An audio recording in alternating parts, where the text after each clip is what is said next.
perform. Yeah, but like I think some of this will get called at least on the number of parameters which RIT if you get like that it depends on what you mean by RIT, but you could use RIT to evaluate it. Just the same RBG I guess is higher.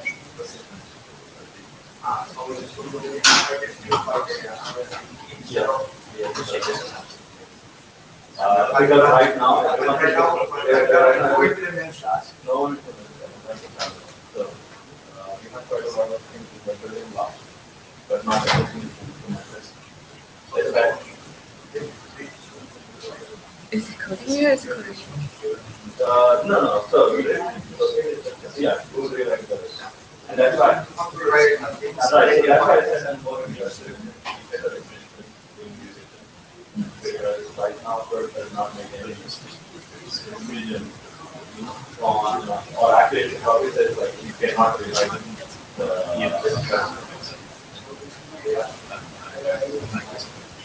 and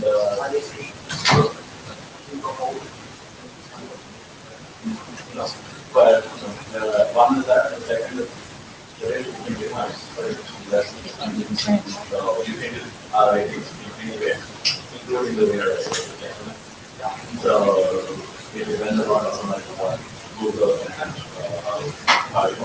everyone's gonna say, and then know what because I like it. So like that's what we need. Basically, this is the person who is using and state. So you fix all the concepts from the organization and you can be able to use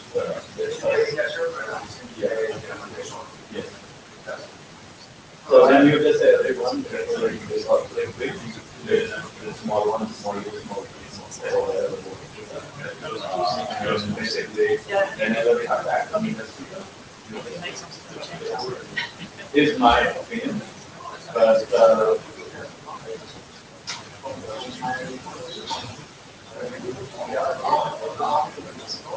yeah, like how I just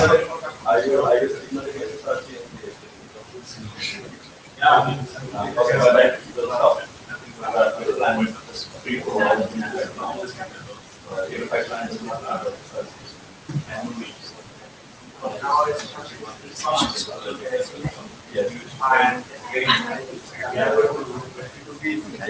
I think another idea to remain because there's nothing second maybe but there's a delay. Okay, good morning everyone.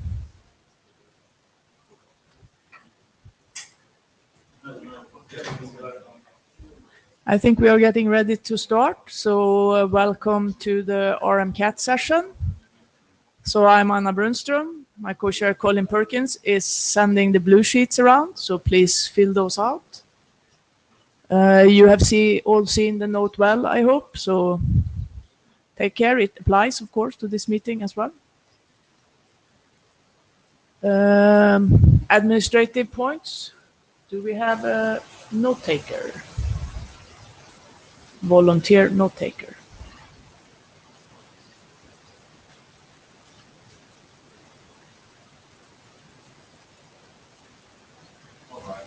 You're doing it so well, Alan, so thank you. And we have anyone on Jabber? Using Jabber? Thanks, you said. Okay, the agenda has been circulated, so we have not such a long agenda today. So we'll start with the status update on the different documents. Then we have a discussion on the feedback design team and the progress there. And then we would like to discuss, as we are now starting to finish up our initial experimental candidate algorithms and the associated drafts, how we should proceed from there to take our algorithms further to proposed standards and the evaluation steps that we see there, because that is the next things that is coming up for the working group, and where we need to kind of agree on how to evaluate and assess those algorithms. So the working group document status. So we have the candidate algorithms. So the coupled CC algorithm has been submitted to the IESG. The shared bottleneck detection has passed the working group last call, and there's been quite some discussion from the feedback that came there. And I think all those issues are now resolved, and David has updated the draft also earlier this month. So this one is now progressing into write-up. The Scream draft is ready. I don't know if Martin has pushed the button yet, but everything is done there. Okay, so, but I saw that Ingmar or you submitted update to fix the ID nits that were there. So it's. Yeah, Jahed. Yeah, we fixed the ID nits, and I think according to Martin, then it will be ready for pushing the next button. Yeah, Martin already did the write-up for it, so it was just that it got stuck on those parts. Then we have the NADA algorithm that was out in working group last call for a while. We now have gotten some feedback back on that algorithm. So the authors will make an update based on that, and then that draft is also ready to proceed. And then we have the GCC congestion control, and that is still waiting with the authors to continue and resolve the issues that has been with that draft for a while related to the handling of loss.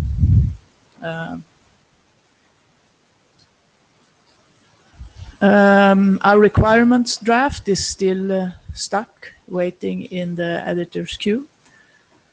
But I guess eventually it will be moving forward. Then we have the evaluation drafts. And those, I think, are now the ones we need to start also get out after the candidate algorithm drafts have been moved on. So the eval test, we discussed this draft at the virtual interim. So the eval test was ready for working group last call. Then the eval criteria, there was some outstanding issue with the TCP part there that you were looking at, Varun. Varun Singh. Yeah, so I think we've changed the evaluation for the TCP model for the short, but we've not published it yet. I think we'll probably have to send it to the mailing list just to see if everyone agrees with the new model. We'll do this today or tomorrow. Okay, very good. Because so beyond that, I think there's nothing else open in the draft, as far as I remember. No, I think this was the only outstanding point that needed to be resolved, and we wanted to send the eval test and the eval criteria together for working group last call, as they are so closely related, so that people can look at both of them and see that they are in sync. Okay. So that's as soon as we have the update for that one, we can move both of those to working group last call. And then we will, of course, need some reviewers for those drafts. So we've had a little bit of not so much review enthusiasm in the last drafts that have been circulated. So please try and help review those. And I think it would be very good also, we have different authors on the two and they need to be in sync. So if you can also review each other's drafts to see that. Yeah, I think the review is appreciated. I would say the eval test, of course, has been implemented by several people. So I would be much more confident about the correctness of actually both the drafts, because we move things between. So people have to actually implement part of the eval test by reading eval criteria. So, and some things have been pointed out in the past based on implementers' experience. So I would believe that they're much more. I'm much more confident in the correctness of those drafts. But reviews are much appreciated. Yeah, I think they are both in good shape. But I mean, also even, when we send the working group last call, even if you have used them and implemented them and seen that they worked well, just confirming that on the list is good input. Yeah, Mia Kuliman as a formatter. So those have been around for a while and are pretty ready. So I think we got already a couple of reviews in the past. So just checking in last call is probably the right thing to do. Yeah. I wouldn't be too worried. That's what I'm saying. Yep. Yeah.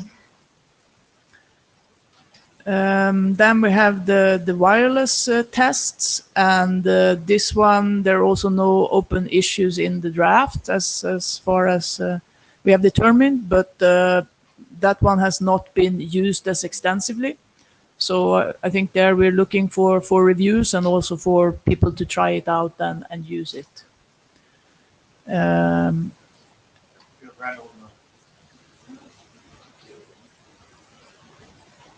Okay, Randall, you're up.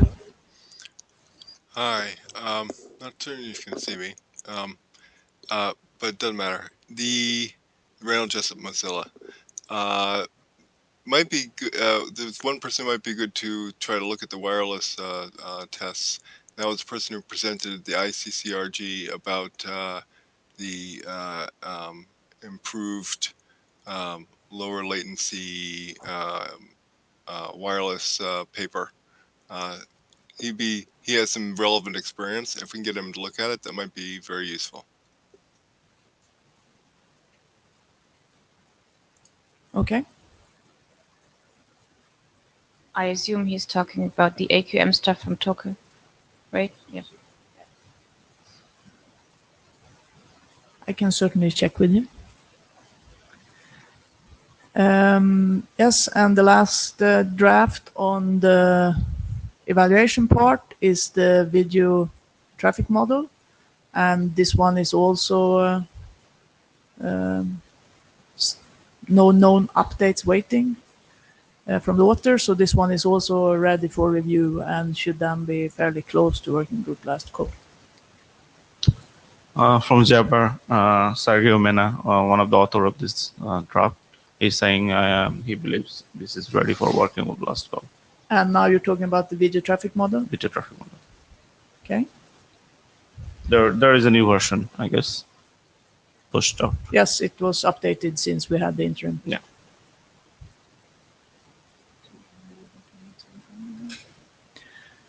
So maybe we can have that one go along with the other two for working group last call if the working group is happy with that. So Varun Singh, I was just going to say that we've implemented at least half of the traffic model in, I think, the trace-based one. We haven't done the synthetic codecs, but I think there was some rumor by Cisco that they were implemented in NS3. So if anyone's actually run that, would be good to see if someone's actually independently run the code base and gone through it and seen. But the results seemed good last time that we saw them. Yes, we had some discussion about that at the virtual interim as well, where they were presenting the NS3, and I think some people were going to look at it, but I don't know if you have had time.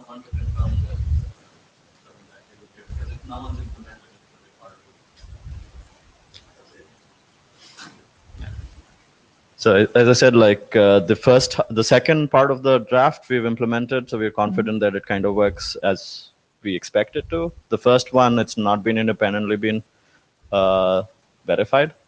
So there's of course like results that we've seen, but no one's confirmed them. So it'd be nice if someone can confirm that. Jahed, JavaScript, Sergio Mena again saying like they're working on getting the code ready for open source. What they want to mention, make sure is like it's a good quality code, so they're almost there.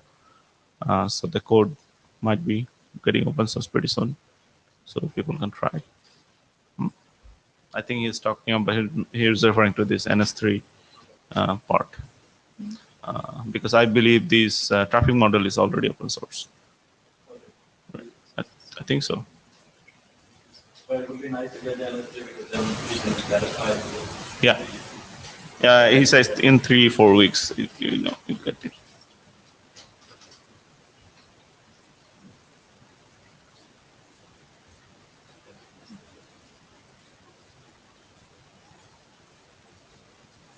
Okay, yeah, so it would be very good, of course, if someone would like to try it out. And I think if once the code is available, that should also be a good opportunity for people to play with the different algorithms.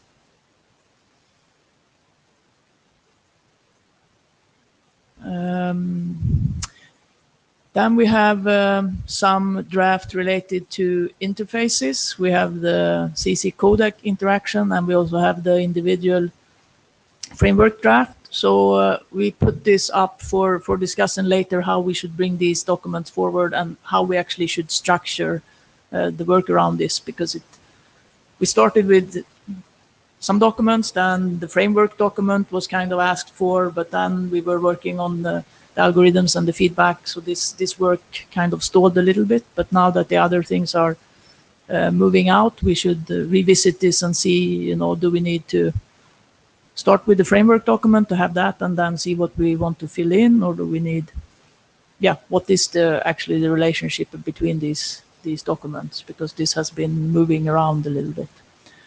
Then we have the work around the feedback, and that is also something that we have on the agenda there. So Colin will present an update on the feedback overhead, and then we have the associated feedback message draft that the design team has been working on.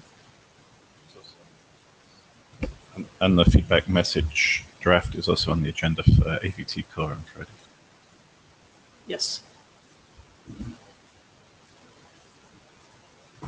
These are the milestones. So we are now, I think, going to be able to send out the drafts in July. So we are on track for the next few milestones. We, of course, updated the dates for these. So that's why we now are in track on those.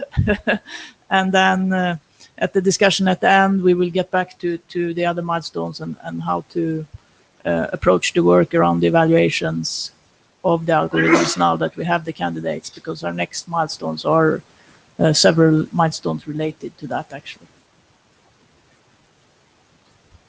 Okay, so next up is the feedback design team.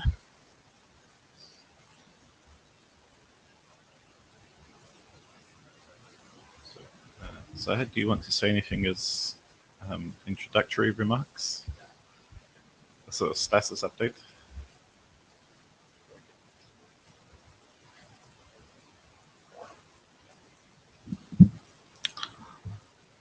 Hi. So I have a very short status update from this design team, what we have been doing. I think in interim, we have been showing like we almost resolved all the issues we had. Only thing that was there was like whether we need a optimization in terms of compression or something else. There were some proposals, and during this interim and this meeting, the design team have been meeting several times. And what we have been doing, you have been analyzing and comparing like what is already deployed compared to what would be the RTCP bandwidth requirement if somebody deploys this this current format. And the idea was like if we can compare our numbers with a workable solution, and we have like certain margins to see like how efficient or non-efficient it is, we have an idea like, well, how much the compression would matter. And we have kind of come to a conclusion. I think Colin is going to present the comparison results from the design team that we have been looking at. And the current conclusion so far we have is like we don't see a great increase in decrease in our on the requirements on RTC bandwidth if we do some sort of optimization. So we believe from a design team point of view, this current format is pretty good. And after Colin's comparison, I think I'm going to ask whether we can conclude this work in RMCAT and move it to IETF Core for a standard track. So I'll ask that question. So bear that in mind. After Colin's presentation, we're going to ask this question to the working group.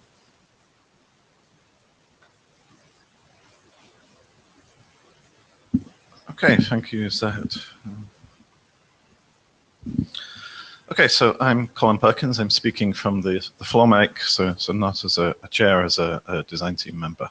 I want to talk a little bit about the congestion feedback in RTCP and the overheads of the different congestion feedback schemes we have. Next slide. So obviously, when you work out, when you think about the overhead of sending congestion feedback in RTCP, there's a bunch of things it depends upon. Right? It depends upon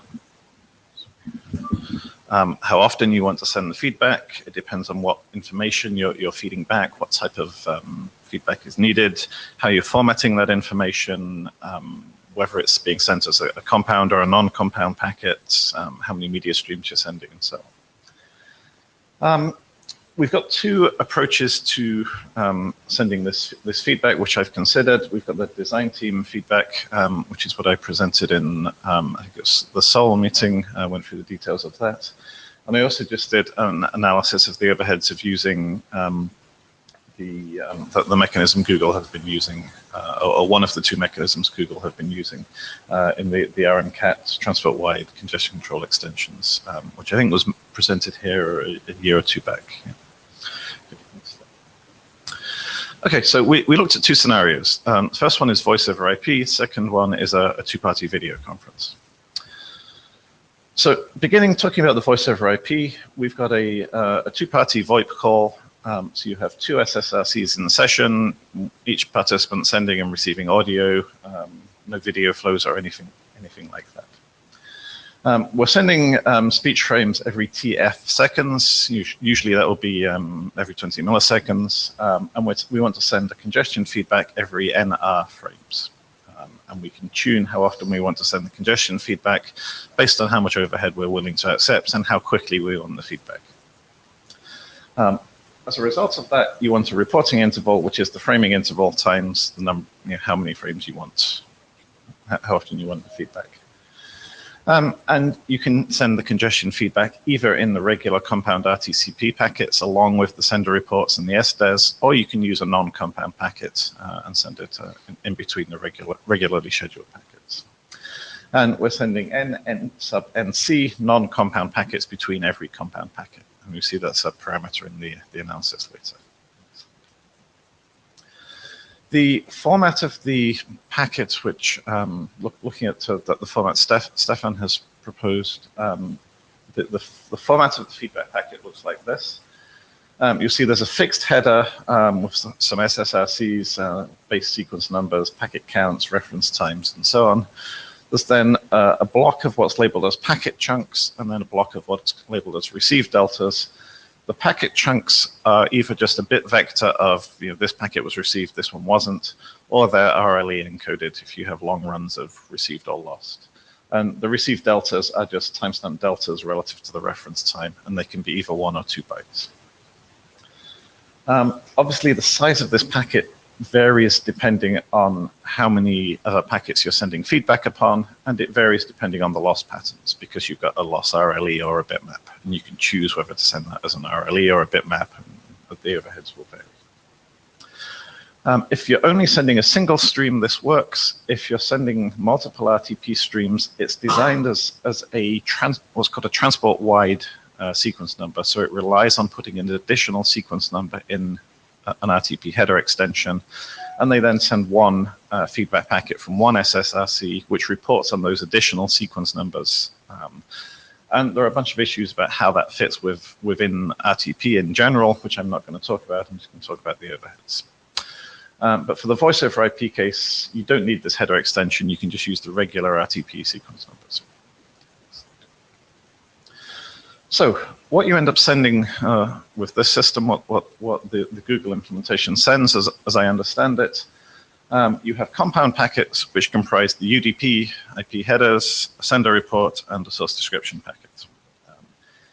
If you use the, I forget what the RFC number is, the RMCAT recommended CNAME format, you end up with 18 octet CNAME, a sender report with a sender info block and one receiver report in it, and you end up with compound packets which are 108 bytes. Slide. You also send non-compound packets, which just have the congestion control feedback RTCP packet within a UDP packet. The size of all of this, of course, varies depending on what, the packet loss patterns and so on. I'm analyzing a couple of cases. If we start with the best case, which is that no packets are lost, therefore you can just put a single RLE chunk in, which says everything was received fine. And that takes up 2 bytes for the packet chunks. And the received deltas, the best case is that all of the deltas are small enough to, timestamp deltas are small enough to fit into 1 byte. Therefore, you need 1 byte per each packet you're reporting on. If you're reporting on NR packets, that means you have NR bytes for the deltas, and you've got 28 bytes for the UDP IP headers, 20 octets fixed header in here, and 2 bytes for packet chunks. So you end up with the non-compound packets being 50 bytes plus NR, which is the number of reports.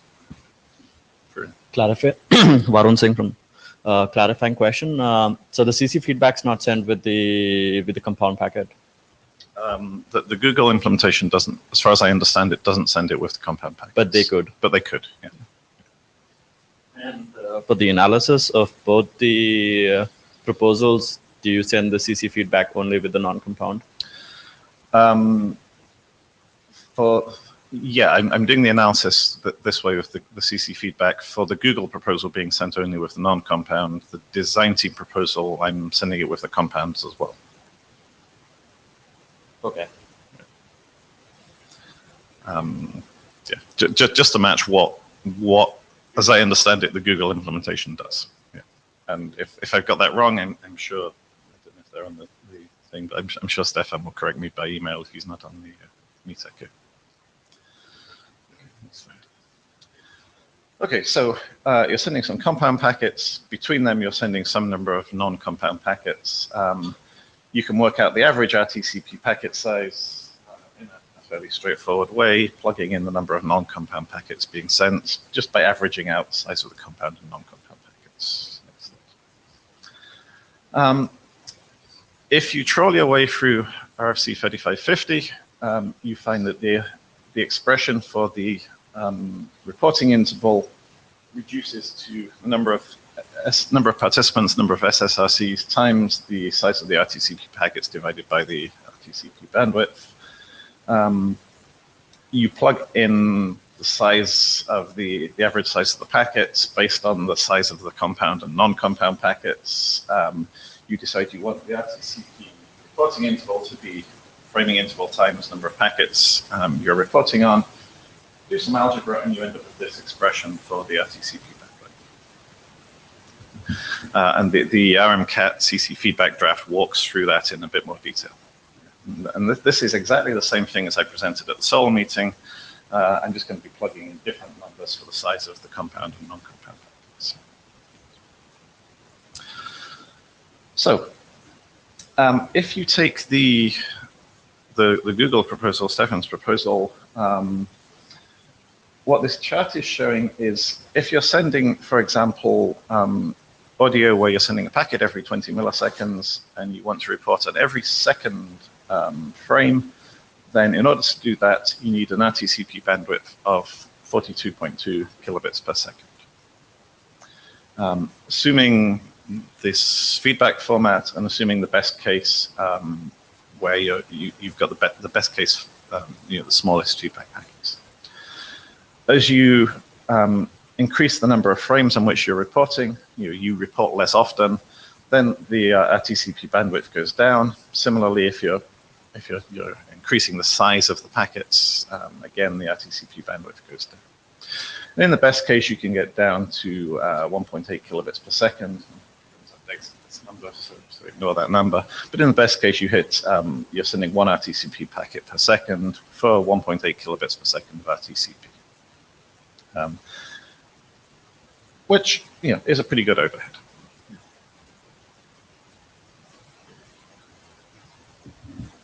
So just confirming again, the 1.8 is when you're sending every 960 milliseconds or every 1 second of feedback, right? It's when you're sending feedback every second. Yeah. Right. Just to make sure that people understand, like Yeah. Those numbers need to be computed. Yes, yes. So if you're sending, if you're using 60 milliseconds worth of audio in each packet, and you're reporting on sending an RTCP packet every 16th packet, which works out as 1 per second.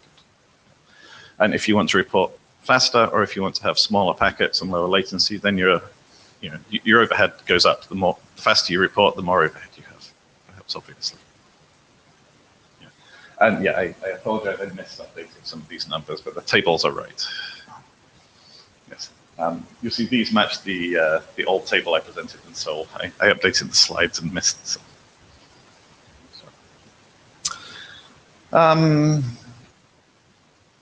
Yeah, so okay, if you go back one. So this is what you get if you're only sending compound packets. So this I'm not sure is quite right. If you go to the next slide, this actually matches the Google thing where you're alternating compound and non-compound, and the numbers come out as just fractionally less. Next one. Okay, you can do the same analysis for the design team proposal. The design team proposal sends compound packets with an extended report, and the extended report has the design team format for reporting on the timestamps and packet loss RLEs and the ECN feedback. And if you work through the analysis, and I had all the details of this in the presentation, so you find that the size of these is 132 plus twice the number of reports. This one. Similarly, you can work through this for the non-compound packets, and it actually works out to be the same size. You do the analysis here. You come out with, it's doing exactly the same analysis. You come out with slightly bigger numbers. Go to the next one. And again, when you're alternating compound and non-compound, again, you come out with these numbers. So if you put all this together, what you see is that for voice over IP, the design team proposal comes out needing this much RTCP bandwidth. Stefan's proposal comes out with the yellow. And we see that the proposal that Stefan made beats the design team proposal in this case. Now, there's two caveats on that.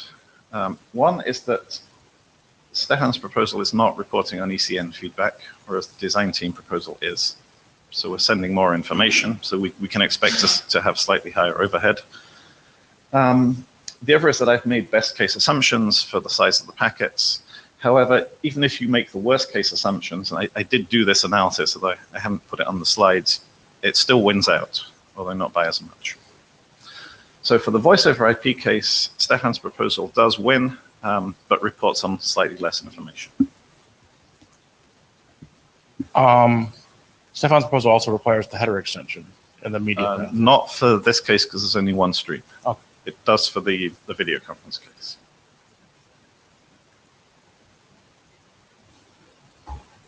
So in this case, if you don't need the ECN feedback, then this shows that you can optimize things and get a win. And whether we use Stefan's proposal, whether we use something else, there's clearly a little bit of benefit in optimizing this. And yeah, in the most extreme case, you're going down from 2 kilobits to 1.4 kilobits of RTCP. And it's a little more significant at the higher bandwidth cases. Okay. The other case we looked at was a video conference, point-to-point video conference, 2 participants, each one sending audio and video. So in this case, we've got 4 SSRCs, 2 for each participant, 1 for the audio, 1 for the video. We're assuming they're all bundled together into a single 5-tuple, so this is all a single RTP session. We're assuming a video framing interval of TF, so 1 over TF frames per second. We're trying to get the RTCP reporting interval to be some number of video frames. So the idea is you maybe want to send an RTCP report every video frame or every second frame or every 4th frame or something like that. And we fit in the audio reports along with the video reports. And again, we can send this as compound or non-compound.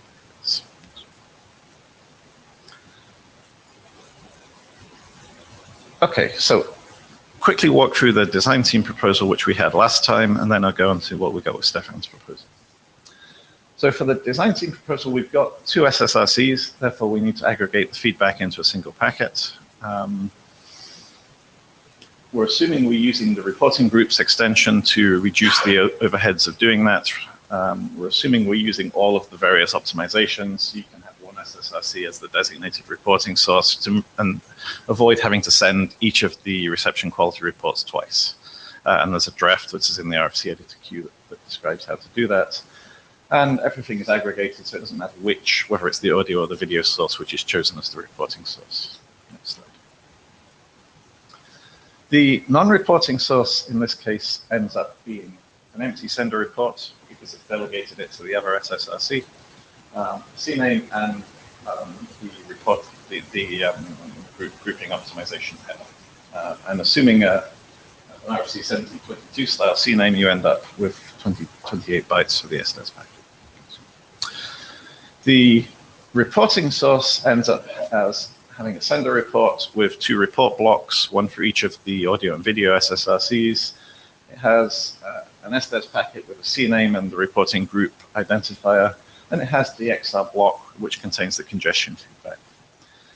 If you walk through the analysis, the size of the XR block is 2 bytes for each of the audio packets and 2 bytes of each of the video packets it's reporting on, plus a fixed header. And you do the sums and you come out with 156 bytes plus twice the number of audio packets plus twice the number of video packets for the size of the compound. Plug that in along with the size of the UDP packet, the non-reporting SSRC packet, and you end up with 252 bytes plus all of that. And because you're aggregating 2 SSRCs into one packet, you end up halving it, and Magnus had the draft which describes all of that.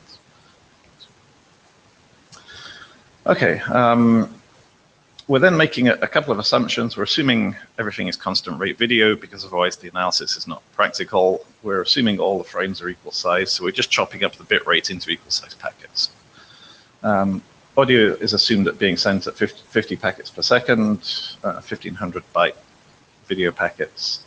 Same RTCP calculation as for the voice case, you just plug in different numbers for the sizes of the compound and the non-compound packets.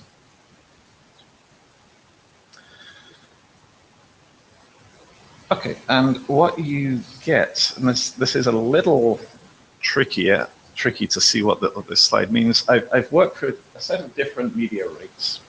So we've got the media bandwidth on the left, and a set of different frame rates, and that gives you number of audio and video packets that you're reporting on. So if you're assuming 100 kilobit per second video and 8 frames per second, that works out as 1 video packet and 6 audio packets per report. And you need an RTCP bandwidth of 33 kilobits, which is a third of your media rate. If, for example, you pick 1 megabit per second, 30 frames per second video, you end up with 3 video packets per report, 2 audio packets, and need 122 kilobits per second of RTCP, which is 12% of the media rate. So that's working through a bunch of different media rates, a bunch of different frame rates. And we're only sending compound packets here. We're not filling in with non-compound packets. And you see the overheads vary from about 35% down to about 6%. You can also send reduced size packets, and this lets you omit some of the details. Just send the feedback and so on. If you skip on the next slide. If you do that, you find you reduce the reporting overheads from, these are about 30-35%, they're down to 20-25%, and this goes down to about 4%. So you get a win by sending non-compound packets in between, as you would expect, because there's less header overheads.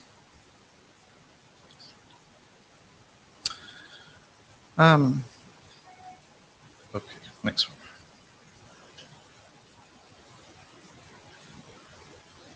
Okay, are we going the right way?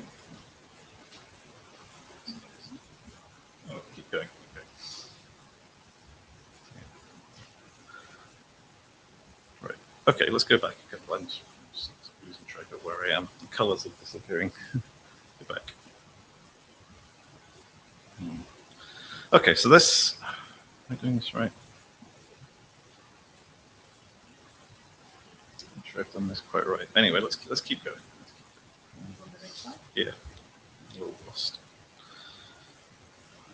Yep. So this I think is looking at the, if I remember, it's looking at the Google proposal, and it's trying to work out the overheads of putting the compound packets in for the audio and the video for the Google proposal, which is just a straightforward sender reports, reporting group extensions, and so on, which would be the most optimal way of doing it.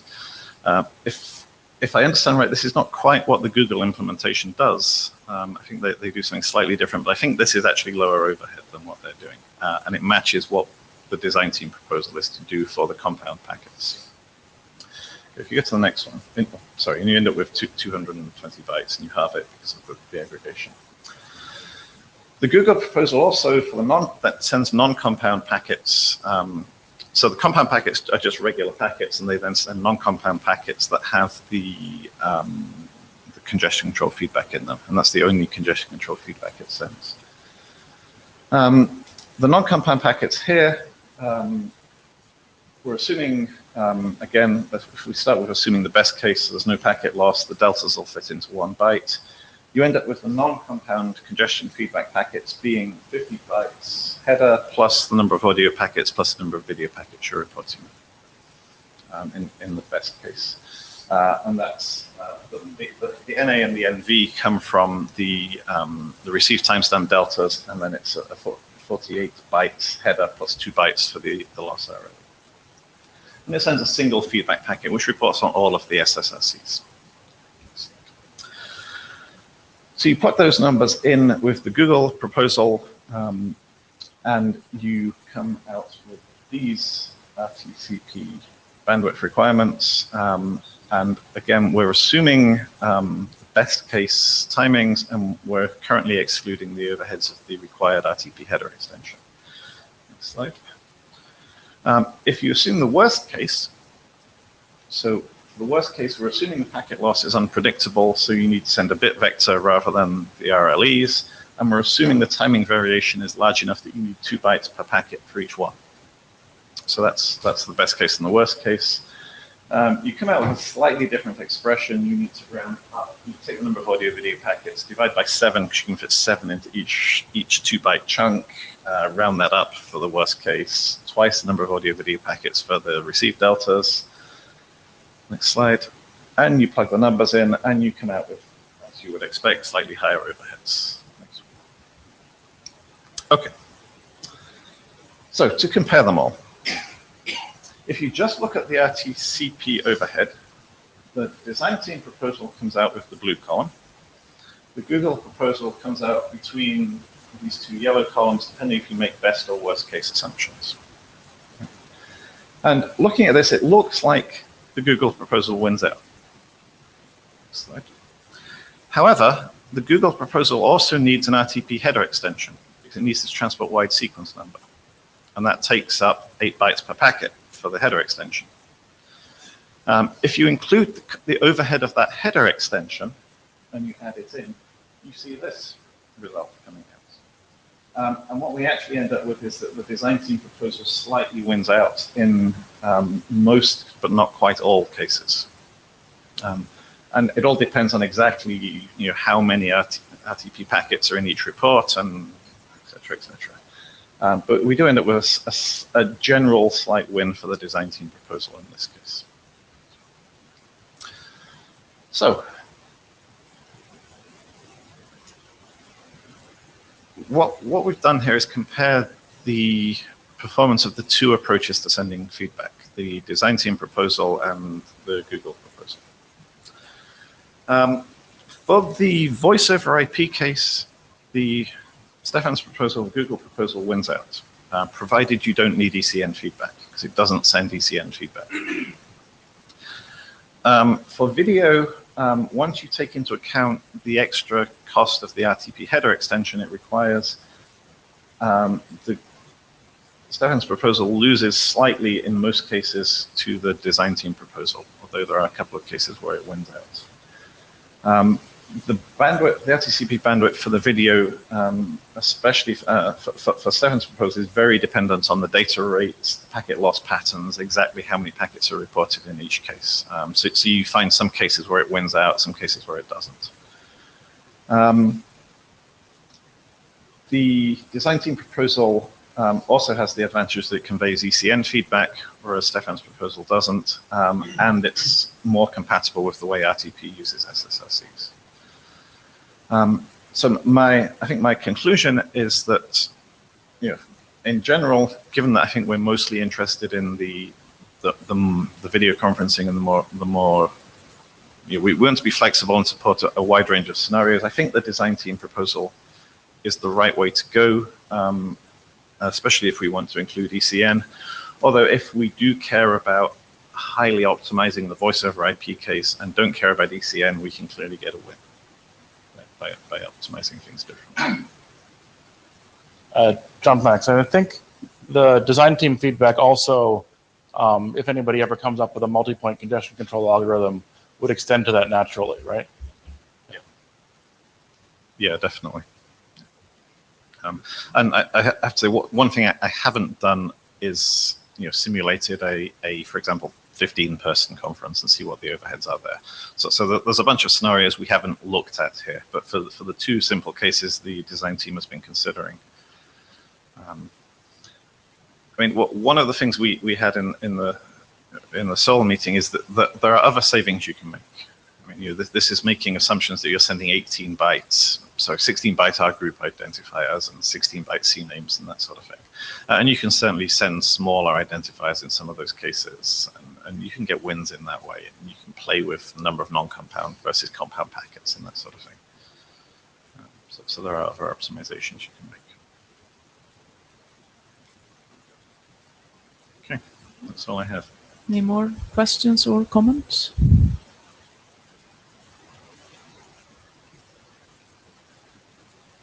No, Said, you want to get back to your question?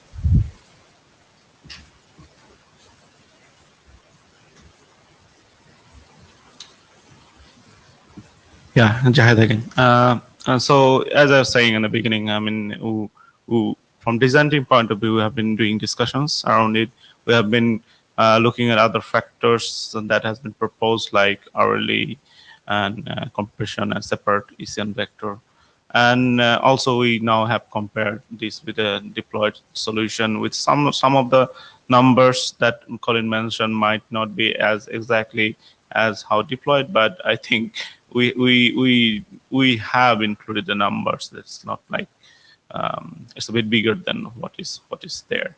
But it's still, I mean, I think we have done we have seen this comparison, and our conclusion was like, well, there could be optimization, as Colin mentioned, like if you don't think of little bit of information or is information, but we didn't feel like it's worth doing the optimization. So the question is like, are you guys also agreeing with the working group, agreeing with that conclusion? And if yes, then the next phase will be moving it to AVD core as a DT RMCAT AVD core draft and asking for a further proceedings of this draft.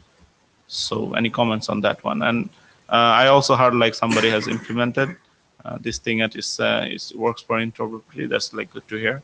But any comments? Varun Singh. So I had a question.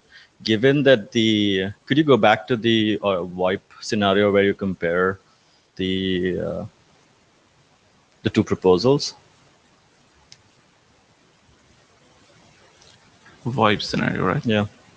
So the reason I bring it up is to see, because that's the scenario which is where we can be the most optimal, right? And if the savings are not in the congestion feedback, because I can see it's about 20% off, right? So like the yellow is 20% lower than the blue. Now the question is, do we want to make some savings? You mean to do we want to engineer some more to make the 20% savings? And if it's not in the feedback message, then where could we gain the 20%? Because in the video scenario, they're off by, they're not off by much. So you can't engineer much in that scenario. But I see why people would care about the audio only scenario and want to optimize that, because you have only one stream, and the proposal is like the numbers are close, 2.7 compared to 3.5, but if you put them and you do the algebra, it's about 10 to 20% off. Now, the question I have is, does anyone care about the 20% lower? And if people don't care about it, then your question's worthwhile. Like, we should move on. But if people feel that we want to make the 20% saving, the question is, where can we make because it's not in the feedback format as far as I understand. I think Colin's going to reply to that. Hi, Colin Perkins from the Floor Mic. I think partly the difference is the feedback. One is reporting on ECN and one isn't, although that certainly doesn't account for 20%, but there is a difference there. Yeah. I think also partly it's that one is sending feedback in every packet and one is sending it only in the compound packets. That will make a difference. Yeah, I think so. We're also slightly formatting the things slightly differently. One uses an XR block and one uses a regular RTCP packet type and so on. So there's slight differences in header overheads. I think a combination of those things is probably what accounts for pretty much all of the overheads. Yeah, I think you can play with the numbers and actually get close to this. As Amber, you mentioned, like it is not in the feedback message, it's something else. Right. So you can in deployment you can try to see like where it comes from. And I think in other previous meetings, Colin also showed that it's the header thing that's actually bothering us more than the feedback. Actually, the whole RTCP header thing. Right. So the 1.4 that I see here is the non-compound version, and the 2.0 is compound and non-compound, right? Yeah.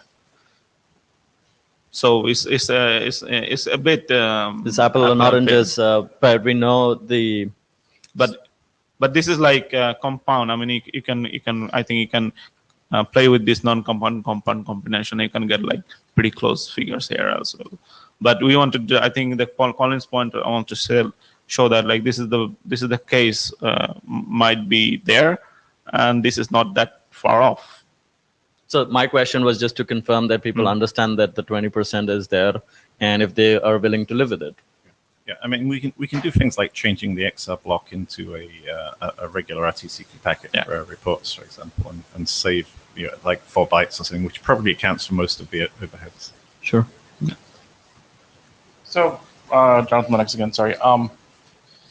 This is, I'm just trying to make sure. So you're doing a VoIP call where you're sending a compound packet every other voice frame, essentially? No. So how often are you sending compound in your case? So Every time. So it's 2 plus 2. So in the so hopefully the microphone can pick me up. So in If you pick it up, it's removable. Okay. So in this bottom case, for example, with every 16 packets, we're sending. I think we're alternating compound and non-compound packets. That's still sending a compound packet. I mean, I assume in the Google case they are sending compound packets sometimes, right? Yeah. Which you didn't count at all here? If I did it right, they're included. Okay, because I mean, someone should check all my. Yeah, because presumably,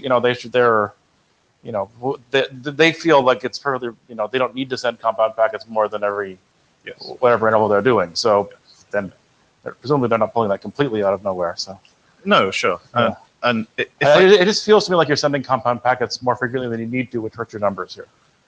Yeah, it would definitely, yes. Yeah. So if I remember these slides correctly, the yellow number is actually the better number for Google's case, and that's actually only the non-compound, if I remember correctly. Right. Yeah. Because the other number is 1.8, at the lowest one. So yeah. So, yes, and one thing we do need to do is this was my calculation. I think nobody other than me has checked it, so we need to check that I've done this correctly.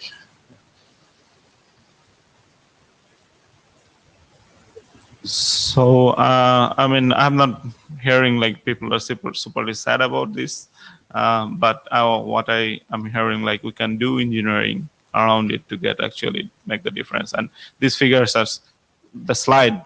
What we're looking at is not even the same kind of values. We have like alternative reduced compound, and we have only reduced size there.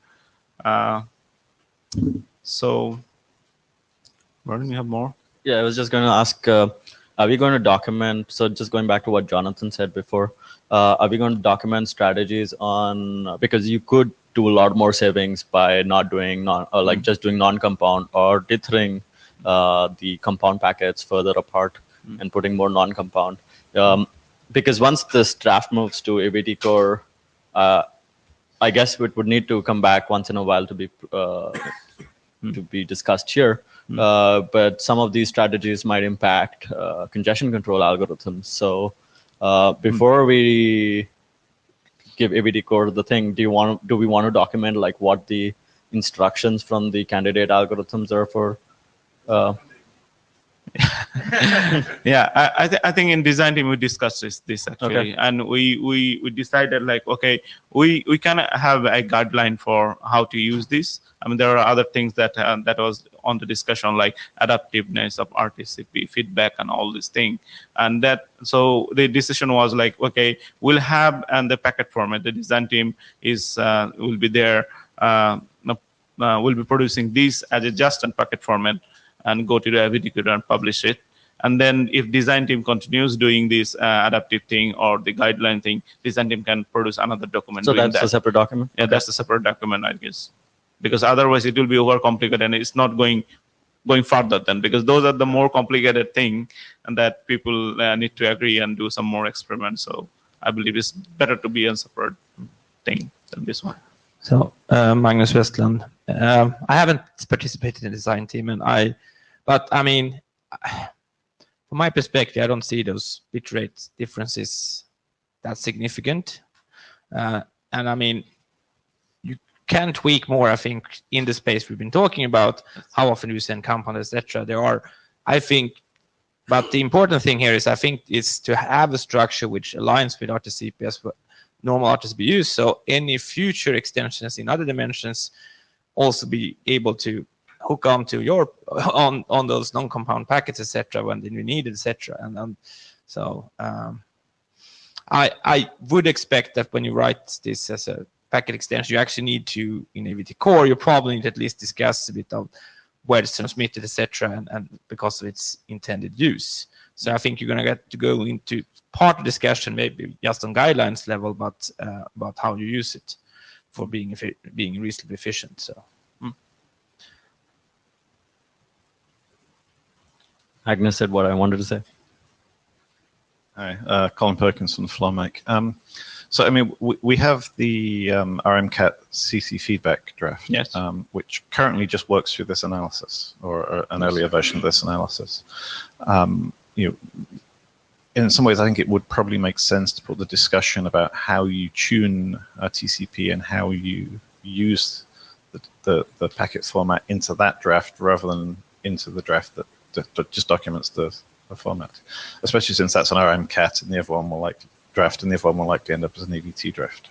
I think that makes complete sense to me. I mean, that draft is supposed to be having requirements or like behavior of RMCAT feedback. So that makes complete sense. Jonathan, I mean, the one pushback I might make on that is, the problem is it's not how much you tune it as, because the algorithm and the feedback happen at the opposite endpoints.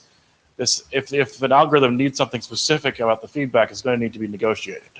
So, and I think that might need to be in the AVT draft. That's going to specify whatever, signaling negotiation you have to do along with this message. I would imagine. Colin Perkins, too far to walk to the floor mic. Okay, But, I'll make that mic closer to you. You're a little hot. sorry, Colin Perkins, too far to walk to the floor mic, but from the virtual floor mic. I don't believe this needs any additional. Well, I think the only additional signaling this will need will be one to say use this feedback type. Everything else is just the existing tuning knobs we have in SDP. Things like tuning the RTCP bandwidth fraction and enabling different features which already have signaling extensions. All right. I mean, I guess it's a little indirect is my worry, and somewhere you're going to need to say, if I give you this RTCP feedback fraction, I intend you to use the whole thing, and things like that. But we'll need to give that guidance somewhere. Yeah. So just going back, in the end, there's a sequence number that you report on. I don't think there is a way to say that you report on fewer sequence numbers or faster anywhere in the mechanism. I think you just live with whatever the other endpoints actually. So it's the sender decides to report on whatever it's receiving. Yeah, the feedback sender decides whatever. So then the congestion control just needs to adapt to. If it's reporting on the 16 thing on the 16 frames and you want it to report on 4, I don't think there's much the media sender can influence on the report sender.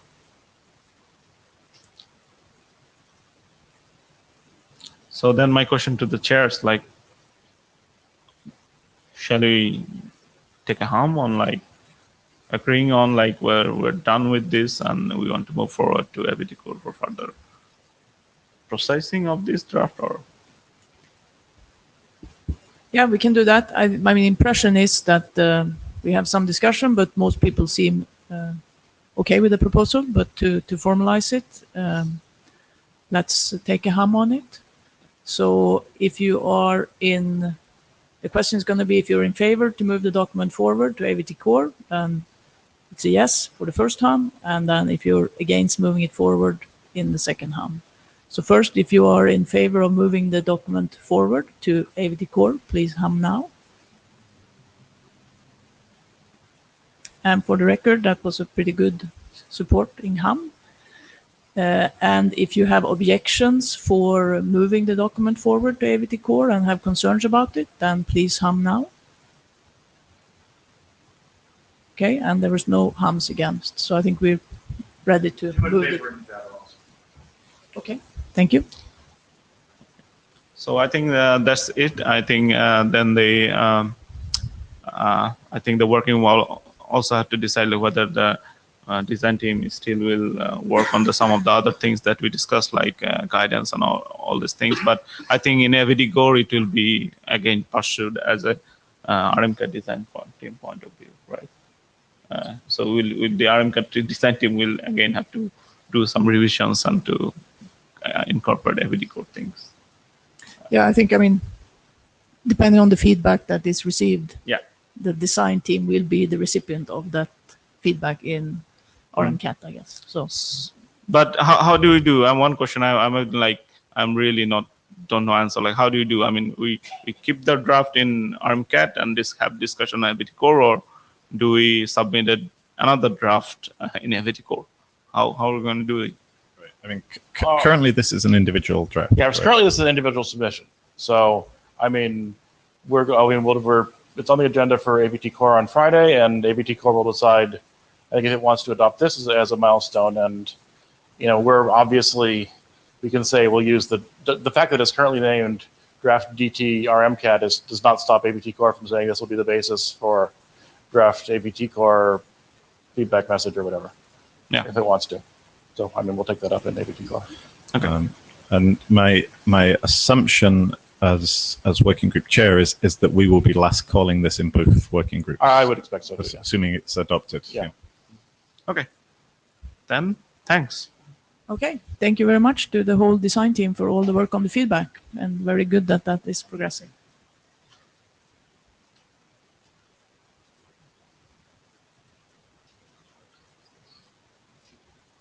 Anyone else in closing? Say it. Is that it? Say it. Is this your last one? You forgot. Yeah. Okay. Then we will move on to the last point on the agenda and the discussions on the outstanding parts of our milestones. So first we would like to revisit the work on the interactions between the applications and the RTP flows. So some of this started quite early, and there were some different documents circulated, also some of this before the current chairs were active. And we have a number of related drafts. So there is the RMCAT CC codec interaction draft, which expired some time ago.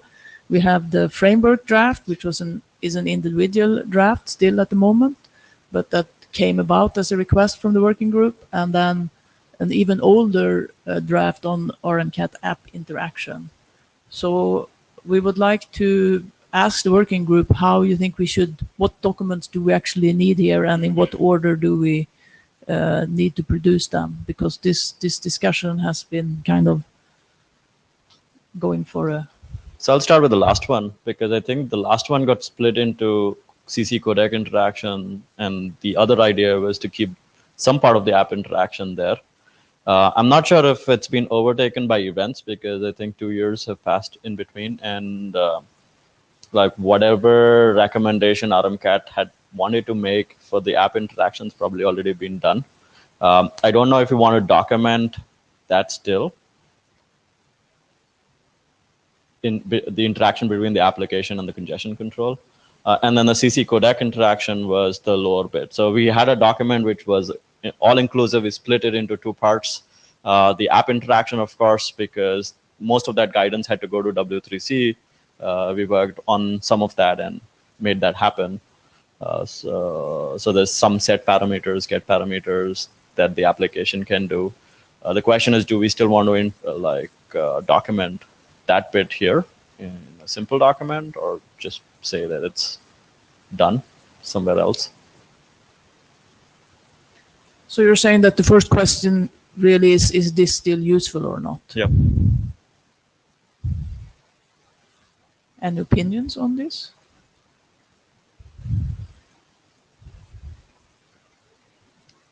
I think, Jahed, I think the framework document kind of like try to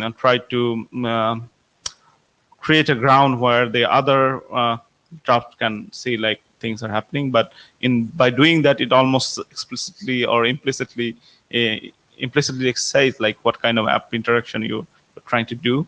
I don't know, like it's a bit interesting if I say that, like if app interaction framework document should have all these kind of things again, because that was where we started, like in the beginning, saying like, well, we have one document doing all the interaction thing, and then we split it up. But I do believe framework document has a other purpose. So basically, we have three kind of experimental, as I believe, three kind of experimental condition control algorithm will be there, and we need some sort of framework to actually see how implementers can use those things. So framework document definitely serves another purpose, but I don't know, like, will it be good to just say something about app interaction or CC interaction?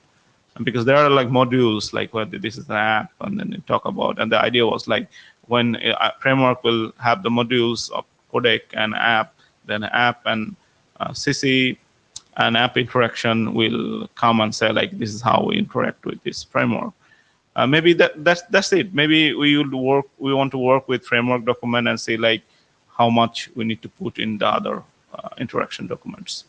That might be one approach. Like, let's work on this framework document and come back to the other interactions when we have a bit clear idea what kind of.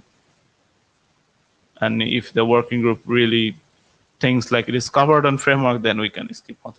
Actually, I have something about framework, but I'll wait for Me, I could even just one comment. So the reason why we split it up is because it's really for a different audience. Like the framework is for somebody who wants to work on congestion control mechanisms. The codec interaction is for somebody who wants to work on codecs. And the app interaction was like for app developers, for like external people. So, but if like the feedback is already where it needs to be, we don't necessarily have to push it to an RFC. Okay, so now I'm going back to the framework thing, because I believe the framework work started And I think when it started, the idea was for the framework to be adopted by the individual documents that propose the congestion control. And that never happened. And we're last calling all the documents without actually any conformance to the framework. Now, so in some sense, the framework then actually makes claims or like decides guidelines on things that have not been adopted by the congestion control algorithms.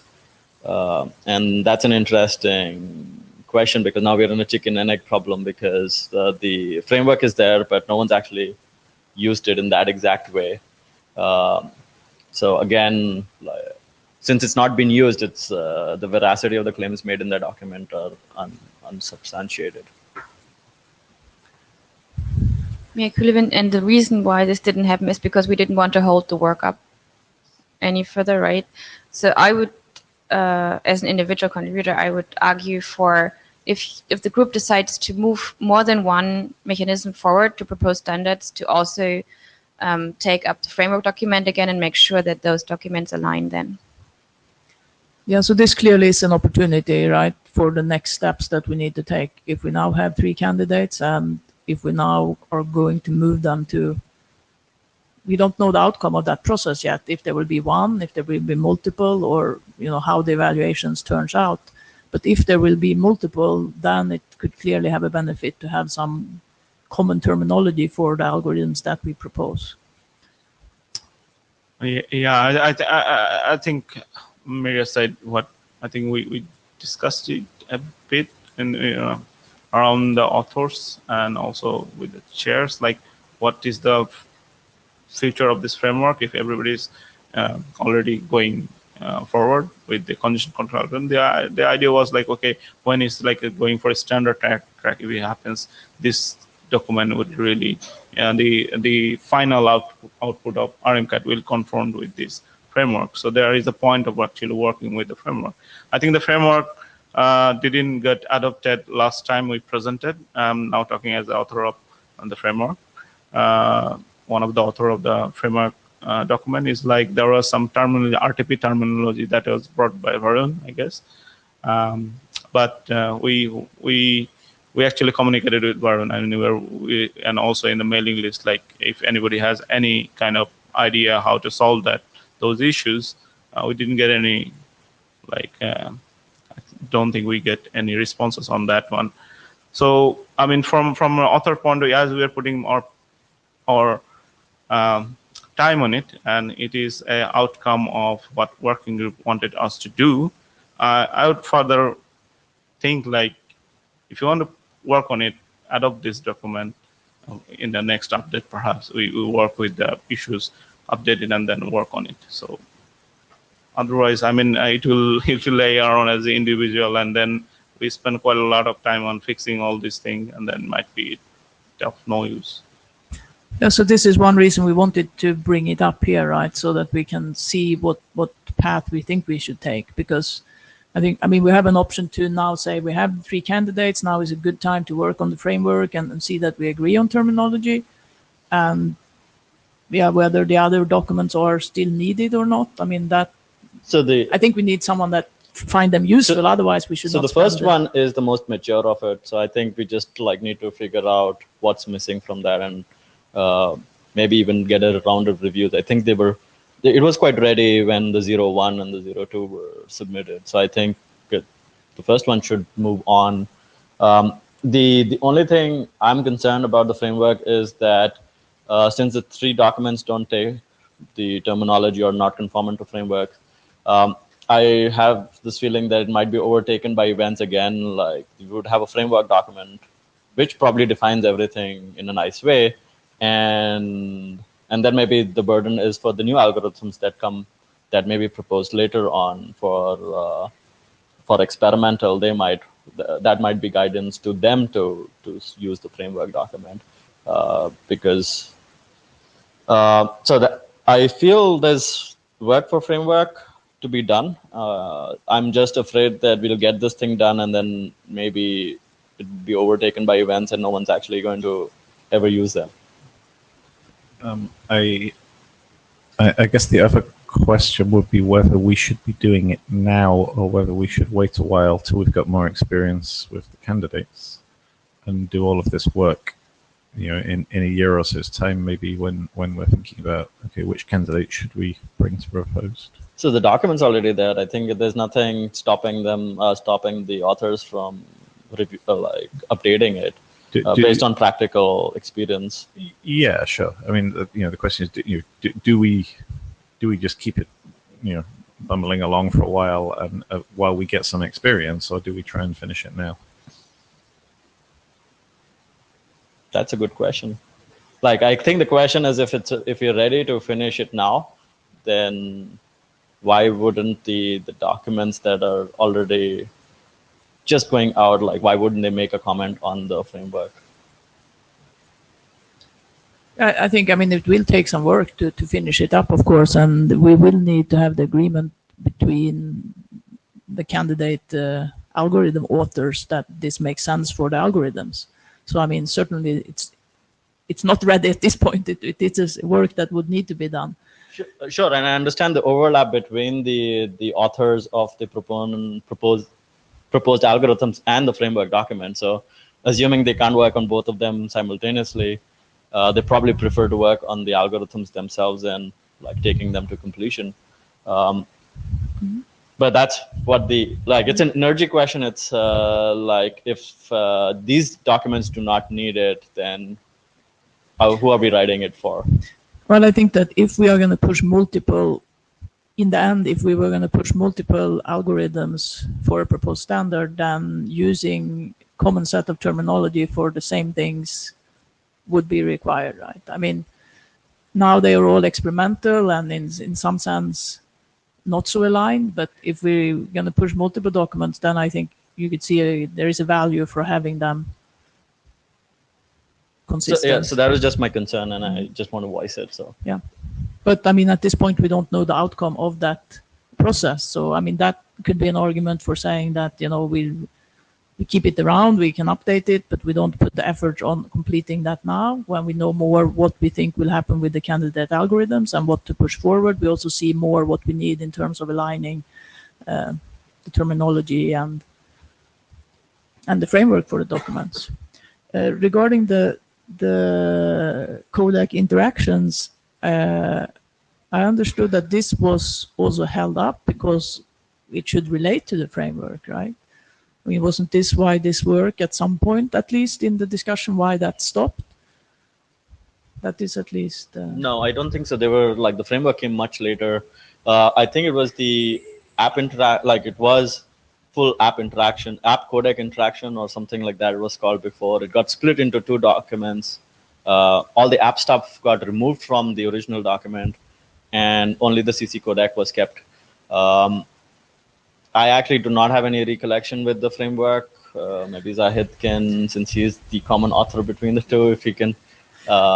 Clearly the other document is older, but the CC codec interaction has not been updated for a while, and I think that was because it was decided to have the framework document, and the relationship between the two were kind of keeping the other one on hold as well. I think there has been long-standing history behind these documents, especially the codec interaction, app interaction. As far as I remember, the codec interaction was pretty ready, but then again, what you said, Anna, we started to work with RMCAT framework document, and we would like to. The app interaction, codec interaction doesn't mean. They would like to interact with the framework, so. And the idea was we should use the common terminology and stuff like that. That was the only thing I remember actually. That, but I don't know. I thought the codec interaction didn't. It's expired because of lack of enthusiasm from the working group to work with it. That was my thinking. But yeah, it was. There was discussions okay, having that interaction and having the interaction with the framework makes a lot of sense. So let's work on the framework because at that time it was an urgency from the working group to work on the framework document. Let's work on it and align the other and the proponents to the framework document. But then the working group realized like it will be a longer process to actually finalize the framework document. So we said like for sake of progress, we don't hold up the proponent algorithms just because of the framework document. We move on, and that's why we didn't really work a bit more with framework document. So this is the story in short. So which is holding up what it does? To me, it doesn't really make sense now. It's like now we need, it's actually the working group need to decide again what we're going to do with this. So it doesn't really matter which is holding up what now. So, I mean, do people in the group see benefits in finishing these 3 drafts, or have some of them just become obsolete by now? I think the CC codec one was always important because it actually says what the CC and the codec would do, like are you going to increase and decrease? And that's why I think the reliance on the framework is only between those components in the framework. We can, of course, go back and look at the framework. I haven't had to look at the framework document recently. So I can't really say if it touches more than one component or more than the 2 components that are named in the title. But it would be worthwhile to check it out. Maybe Zahid and I can take some time offline this week and actually come back with what we think maybe the next steps for this. Jahad again. Yeah, I personally don't believe there is a huge mismatch or need a huge amount of work to actually align the codec interaction, the current framework document. But the thing is, like, we're not working none of them. That's the whole point. I think that we're discussing whether it's needed. If needed, shall we be again resurrecting these drafts and start working, and maybe from the very beginning. And I don't believe like all the 3 and the framework, it needs huge amount of work to just align. As I was a common author, I know like codec interaction and framework.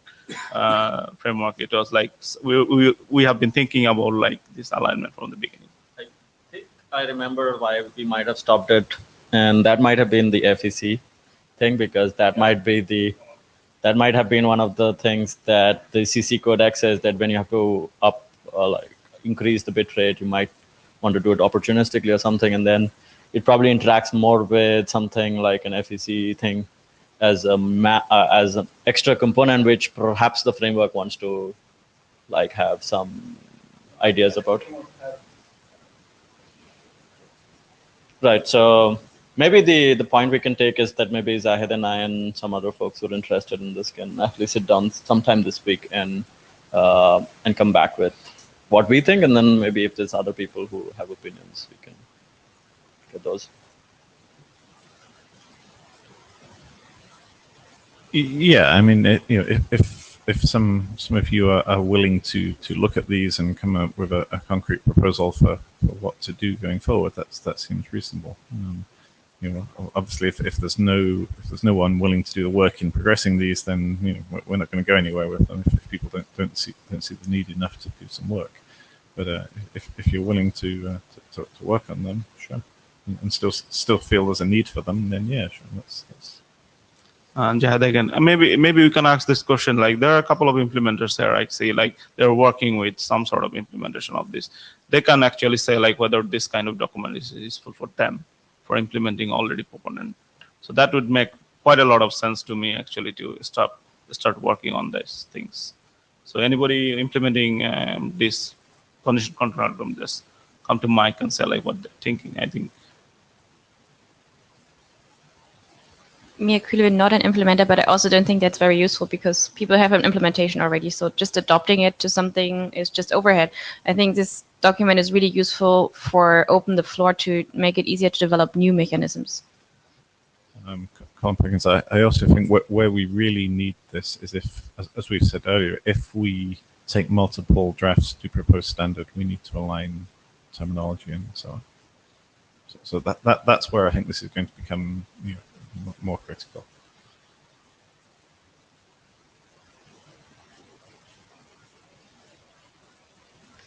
Varun Singh again. Since no one's saying that we don't need them, I think we have a way forward. Since no one's saying we don't need it, we probably need it. And since we think that we probably need it, we probably should keep the drafts and like keep working on it. And we can figure out what the actual outcome, if it's going to happen this year or I don't know if March 2018, if we're looking at a more forward-looking, like if this is going to be guidance for picking something for proposed standard, then maybe you should move the dates further. Yeah, the dates clearly may need some adjustment.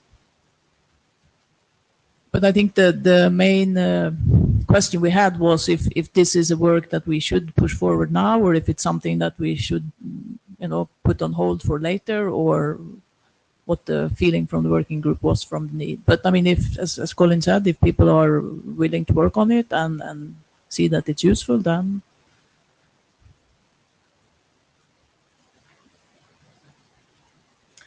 still, it's not so many people involved in the discussion. So in that sense, if the ones that are interested want to have a further discussion on it and come back on the mailing list with how you would suggest for these documents, I think that would be useful, and then we can have a further discussion on it. And I think for the implementers, if you have implemented it, it's true that aligning would be an overhead, but it could still be interesting to know if you feel that something like this would have been useful when you implemented it, to kind of see, because that kind of relates to further implementations in the future, right?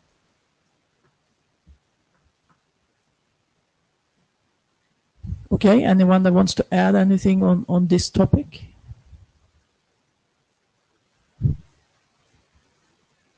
Okay, then we move on to the second discussion item we wanted to bring up in terms of how to move the work in the working group forward. And this is, we now have a number of candidate algorithms that we are pushing out as experimental. And the next steps for those algorithms, of course, is to have evaluations and see if some of them are suitable to be pushed forward as for standards track. And as a working group, we need to kind of agree on what type of evaluations and how we should follow up on this work. So that is the point that we would like to have some input from the working group on, what you see there. We have a number of starting points that can play a role in this. Of course, we have the evaluation drafts, and we can go back and check against those at some point. Each of the candidate algorithms are identifying aspects that should be evaluating during the experimental stage part. And of course, in some sense, we also need to look back at that and see how that turns out. We will need some deployment experience from the algorithms. And we also have the NS3 open source module that was discussed at the interim that could also allow experimenting in a controlled environment with all the algorithms possibly. So in my opinion, I think the last one, the NS3 RMCAT open source module, is basically for taking things from a draft or an idea to experimental. I think most of the candidate algorithms have done something similar, either like in a benchmark test bed or inside NS3 or NS2. So I would definitely remove the last one, because I think that's what we used for the first round of evaluation. I think there are a lot of papers being published for some of these things, so that's also another. So I think both Scream, NADA, and GCC have had some track record on that end. I guess so. The first draft of evaluation results, is that like just pointers to results, because people have been presenting their results, and some of them have been doing it in some form of test beds and so on and so forth. So I'm curious what the working group thinks the first thing is, and like what would trigger the second bullet. So I think that's the discussion we want to have. I mean, some of this can clearly be, or could clearly be, formalized evaluations using a set of criteria we've come up with. Some of it could just be reports on deployments and real-world experimentation. And I think the discussion we're trying to have is to what extent we need a formalized criteria for this, and to what extent we'd say, okay, come back in a couple of years when you've got some experience with some documentation of that experience, and then we'll have a discussion. Yeah, cool event. So at this point, I would really like to see some results from using it like in the wild on the internet, not only in a test bed. And the point about having a draft about this and publishing the draft is also to give then, when everything is finalized, give people some kind of additional documentation about which candidate is the right one to choose. And that definitely needs also to relate to like real world experience and not only test bed.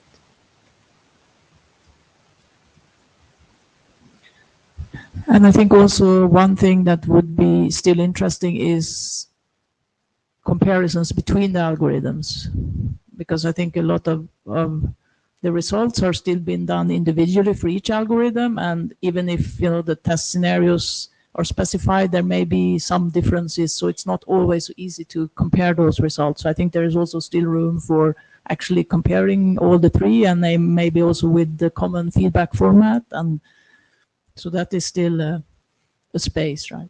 Right. So just getting back to this, so we've done, out of the 3 algorithms, we've done 2 with varying levels of success on this.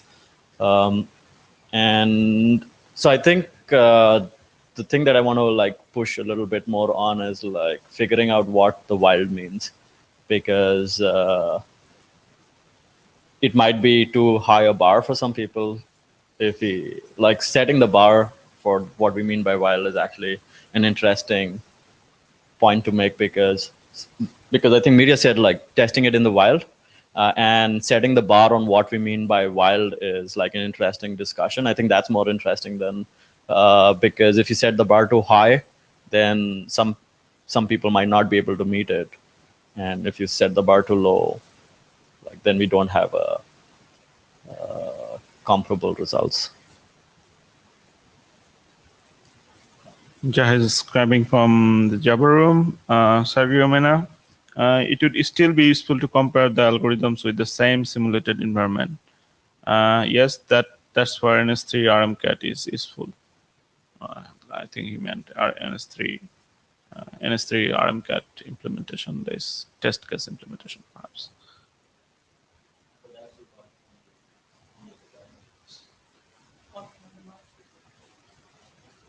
So we have Randall in the queue. So Randall, you're up. Yeah, Randall Jessup, Mozilla. I agree that having the same environment to test them in is a useful double check, but I also agree with Maria that we should definitely be trying these in the wild, and Mozilla is willing to help try to integrate some of these so that they can be tried in either in private builds with Firefox in the wild. Potentially, if they're stable enough and such, it could even be made something that could be flipped on and off dynamically in regular builds. But that'd be a second step. But certainly, we're willing to work to let that be used for actual video calls and for this. Yeah, so before you go away, probably you can also help with like what are the right metrics to measure this stuff, right? Figure out that everything went right. Yeah, getting it in is the first step, and make sure it works. And the second step is then once you have it in, how do you then evaluate how well it's working in the real world, which is not necessarily a particularly easy thing to do beyond simple subjective comparison. Perhaps something whereby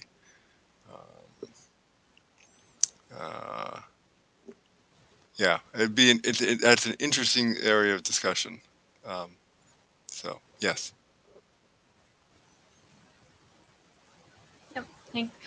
I had a different comment. I wanted to say, I think the bar for getting a document or an experimental RFC, getting something documented in an experimental RFC shouldn't be too high. But to get it to proposed standard, we can actually set the bar rather higher, because there is already documentation. People can try and work with it, and kind of moving it to proposed standard is really saying we're sure that this is something that works well and we can recommend you to use it. So Varun Singh, and this time I'm going to probably use callstats.io, and so not only as an individual, but as a company that measures things, I think we can definitely help in this. So if Mozilla or Firefox or any other browser would develop builds that could be put in the wild, we could definitely help build an app which could measure, and we have ways to do that. And of course, the question of subjective quality is an interesting one, and I think that we can look at as we move forward. But this is something that we could really help with, given that we have large-scale instrumentations of apps and so on and so forth. So if there would be a way to control this from the application, to choose a congestion control or whatever mechanism the browser vendors can come up with, we'd definitely be able to help with the evaluation. Okay, thank you. Colin Perkins from the Flowmic. And one of the other things I think we need to make sure we take into account when we do all this evaluation is making sure that the candidates have converged on a feedback format, and that the feedback formats are working for them, which is something we haven't done any evaluation of so far. Yeah, we've designed a feedback format, but I don't think the candidates have done experiments using it. Jahed, I'd like to thank Mozilla and callstats.io for saying that they are willing to help. And for your information, we have, for Scream, I'm talking now about Scream, we have open source code. So it would be, I think, very interesting to see, like, if somebody integrates that one, and try it in the wild. And yes, I would like to second what Colin said. Maybe the implementation I think not maybe, it need to use the feedback format we are trying to see like if that is also working. But yeah, I mean, we're talking about setting bar for from experimental to standard. We're talking about setting some high bar or low bar or mediocre bar to do that. I think getting from experiment to standard is the biggest step. I think we should really be careful about it. But I don't think, like, when we're talking about setting bar, we're talking number of user and all this thing. It's just like we would like to see some users in the wild and say, like, it's working, it's not melting the whole internet down. Or, I mean, I heard, like, we're setting some bar, but I'm not hearing the discussion of, like, how we're going to setting the bar. So what are the things? Yeah.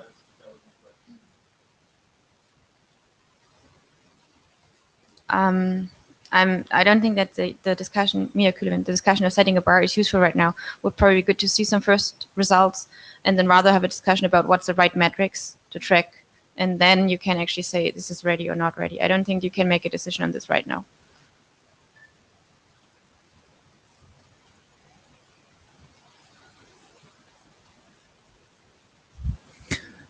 Yes, it's certainly very positive that we have a number of people that are willing to work on trying out the algorithms. And the first step is, of course, to collect results and experience with the algorithms in various forms.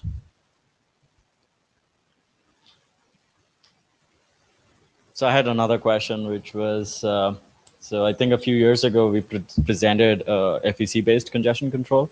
At the time, I think the feedback from the group was to pursue a generic path, which we never actually got to.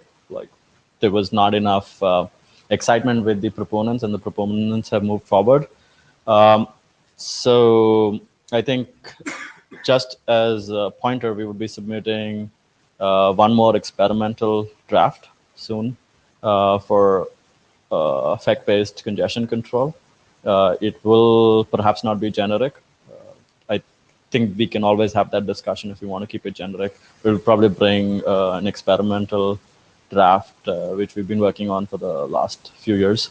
And so my question that relates to this is that now that we're seeing the proposed, the old proponents move their candidates forward into working group last call, are we still going to have the RMCAT meetings in case we bring this forward?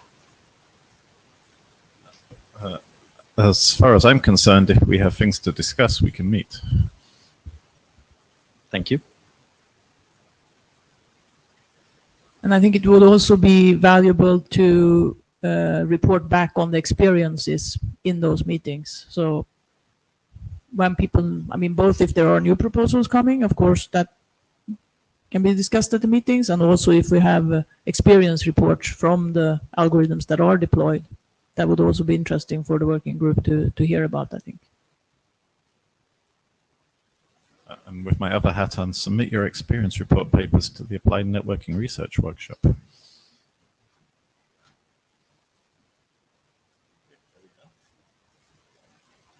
So do we have any more comments or thoughts about this part that anyone would bring up to the working group?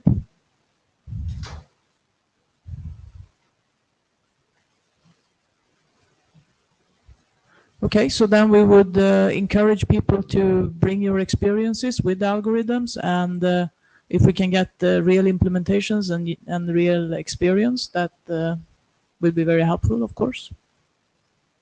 But I think otherwise we close this discussion for now, if there are no other comments.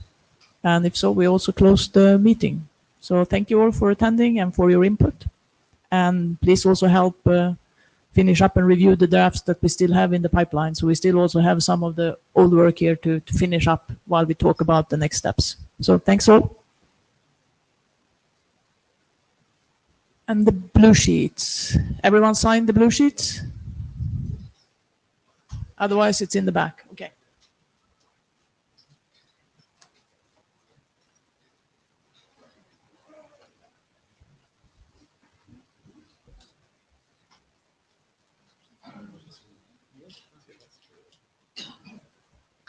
Thank